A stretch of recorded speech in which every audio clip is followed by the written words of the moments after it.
Hello and welcome to the Money Marketing Podcast, and welcome to this special series of Weekend Essay podcasts. Join us as we delve into the personal narratives of our editorial team, exploring the intersection of life experiences and financial advice. From triumphs to setbacks, each episode offers a candid glimpse into the journeys that shape our perspectives on money management.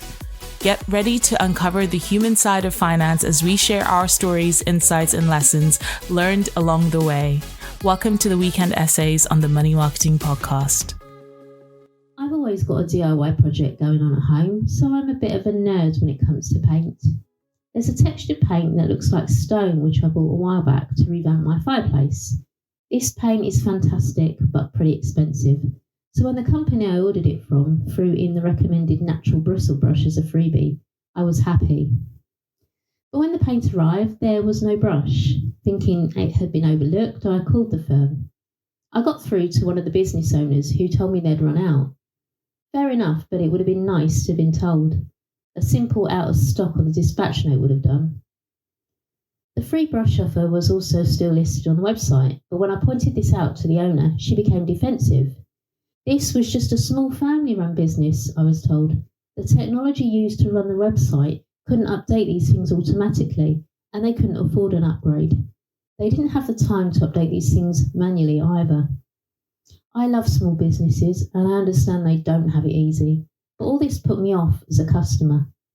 I tried to explain how this hadn't created a good impression on me, a first-time customer, but it fell on deaf ears. I haven't used this company since. My experience with another small firm, an online business from which I'd ordered a glass clock, was so different. The owner had been let down on this by her European suppliers and was so apologetic and friendly that I was happy to wait for my order. I waited 3 months, but in the end it needed to be cancelled due to the ongoing supply issues. I was disappointed, of course, but I was offered a discount on anything else I wanted from the website. I mention those two contrasting experiences because of an experience I had recently while trying to help my mum with her banking. My mum is a younger pensioner, and though still in the active retirement phase, she does have a few health issues that clip her wings, like the hip pinning she had several years ago after slipping on some leaves. Walking long distances has got harder, and she doesn't drive. When it comes to financial matters, the big problem is that my mum has never been comfortable talking on the phone about official things. She gets nervous about what to say and doesn't know how best to put things. And because she's focusing on that, she doesn't always take in what's being said to her. My dad used to deal with all that stuff, and when he died, I started stepping in as I realised my mum needed a bit of help. Requesting a new debit card for my mum from NatWest to replace one that had worn out should have been quick and easy. With mum and I in the same room, GDPR should have been no problem to navigate. But everything about this call was painful, and it took about 40 minutes. My mum had lost her glasses and struggled when NatWest customer services agent insisted she read out her debit card number herself, as that was the required procedure. To tick that box, I had to read the number out to my mum, who then repeated it down the phone to the agent. Then the agent discovered my mum's phone number was out of date on the system, and without that, she said there was nothing she could do. It was only when I asked whether the agent was aware of the consumer duty, to which I got no answer, and NatWest's responsibilities towards vulnerable clients that we were passed over to the over 60s helpline. The agent there was brilliant, but was still unable to send my mum a new debit card due to the out-of-date phone number. For that, mum was to visit a branch with some ID. It wasn't ideal. The local branch has permanently closed, and I've already explained mum's difficulty with longer distances.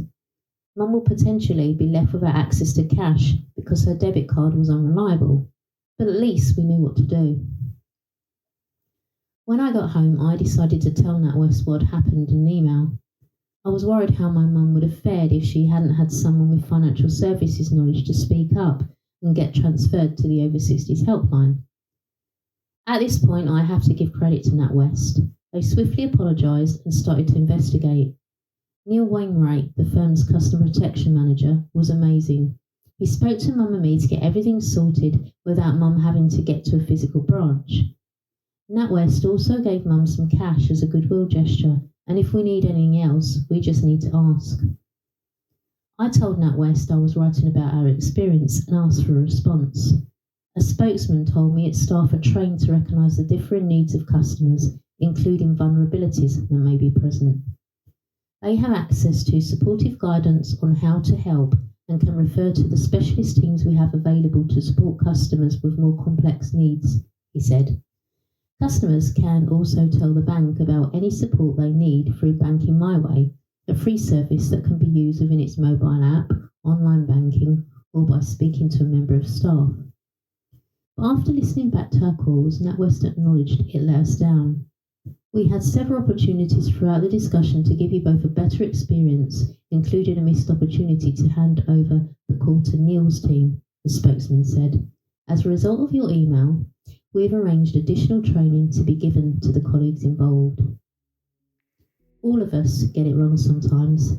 It's the care and effort we take to put things right that really counts.